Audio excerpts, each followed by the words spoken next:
For your cheapest and most reliable place to buy FC24 coins, check out mmoexp.com. Link is down in the description below. Use the code WOLF at the checkout for 5% off your order. The 3-4-2-1 YouTube, a formation I absolutely love this year, and I'm telling you right now, it is also good this year. But before we get into the video, drop it a like for me, and if you can hit the subscribe button to my channel, that would mean the world to me. So, you are going to want to use balanced on the defensive style, especially even more so in a 3-4-2-1. I would stay well away, even from pressure on heavy touch, press after possession loss, and things of that ilk. I don't think they are good or work when you are using a 3-4-2-1. The 3-4-2-1 is an amazing formation, but you have to get it right defensively, or else you are just going to get absolutely destroyed with it. So that's why I think, or know, that balanced is definitely the best way to go on the defensive style. A balanced style where your team presses the ball to the middle of the pitch and your team shape is neutral. Definitely the way to go on that. The defensive width. Now, this is where it does get a little bit interesting. Now, if any of you don't remember, EA dropped a massive patch about 5 or 6 weeks ago where they really tried to nerf the 3 at the back and the 5 at the back formations. And how they did this was making it, especially in a 3-back formation, of course, like the 3-4-2-1, they made it so that the left midfielder and the right midfielder weren't as close together to the 3 centre-backs, meaning that you were actually kind of trying to defend in a traditional back 3 rather than a back 5 when we don't have the ball. So to combat this, we need to go really narrow in the 3-4-2-1. So we need to go all the way down to 37 on the defensive width. This just means that our left midfielder and our right midfielder, when we don't have the ball, do play like traditional wing backs in the 5-back formation. So they will basically be there tucked nice and tightly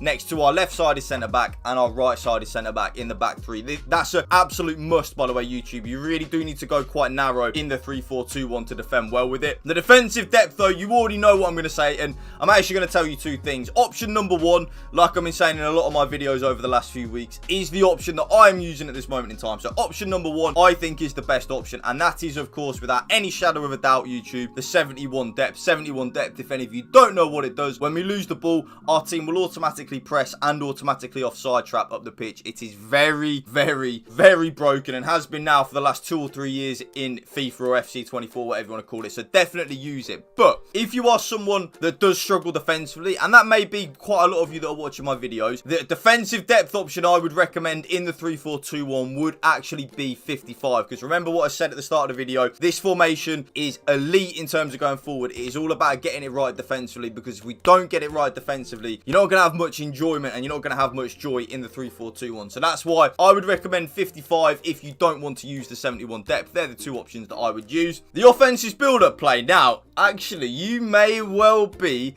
a little bit shocked here at what I am about to show you. Okay, so balanced is, of course, what I normally always use on the build-up play, but I'm going to tell you something right now, YouTube. I'm stuck because I have been using long ball over the last few days with the 3-4-2-1, and I am telling you, it is good. I'm genuinely, my hand is on my heart, and I cross my heart, hope to die, whatever the saying is. Long ball is good. Like, believe you me, that is definitely a viable option and something that you can use if you feel like you're not creating enough opportunities. But because I've just been using it for so long, I am still going to tell you to use balance. But I'm telling you right now, though, as well, YouTube, if you're struggling to create opportunities, give that long ball a go. The chance creation, I'm actually not going to go into any detail about that. It is, of course, yes, you guessed it, direct passing. It's not going to be anything else, YouTube, let's be real. Like, direct passing is the only thing that is good on the chance creation. Forward runs can be good at times, especially when you're trying to chase a lead or get back into the game and stuff like that. But for me right now, and has been ever since they brought it in, it is balance of direct passing. I call it your absolute bread and butter. Now, the offensive width, I do go slightly more narrow,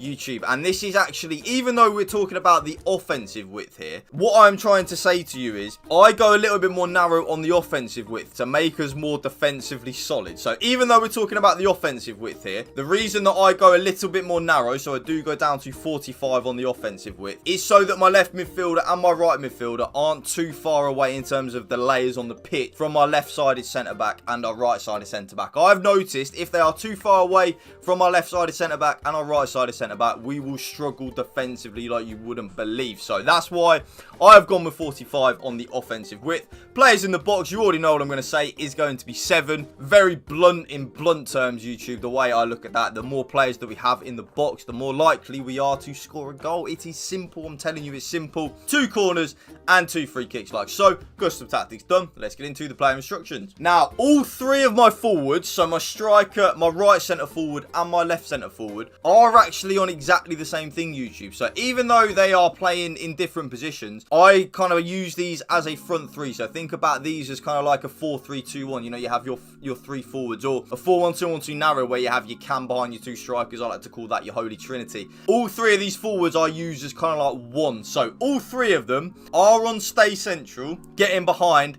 and stay forward. Yes, stay forward on all three of the forwards. So stay central, getting behind, and stay forward on the right centre forward and the left centre forward. Stay central, getting behind, and stay forward. Now, the stay forward is actually like an offensive move, of course, but it doesn't really take anything away from us defensively, so that's why I'm using it. It really doesn't. I'm not interested in having the left centre forward and the right centre forward dropping in next to my two central midfielders at the minute. I don't concede less goals when I'm doing it, so that's why I like it. Stay central and getting behind, like I say in all of my videos, YouTube.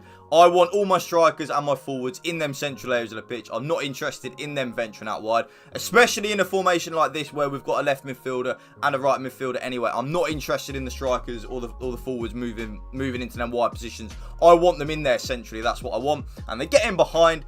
Pretty obvious. I also want them making penetrating runs in behind. Now, the left midfielder and the right midfielder are also on exactly the same thing. So come back on defence, stay wide, and get into the box for cross. And my left midfielder is on that as well. So come back on defence, stay wide, and get into the box for cross. The comeback on defence, pretty obvious, makes us more defensively solid. The stay wide as well means that they stay in wider areas of the pitch so that they're not funneling inwards and we're not susceptible to the counter-attack, which is something I notice when you have them on like cut inside and stuff like that. When the left midfielder and the right midfielder are actually in them wider positions, I do concede less goals. The get into the box for cross, pretty self-explanatory, YouTube. You know what I'm going to say. They're in. I want more players that we have in the box, more likely we have to score a goal. Now, the right central midfielder, kind of like in a 4-4-2, any of my other formations like that, is the more attacking central midfielder for me. So, right central midfielder is on balanced attack and cover centre. So that right central midfielder will venture forward a little bit. Not completely. He won't play as like a number 10 or anything like that. But he will just have license to get forward if he wants to. So he won't always go forward, but sometimes he might. That then brings us on to our left central midfielder. And this player is a traditional number 6, YouTube. That is what this player is. So stay back while attacking and cover centre.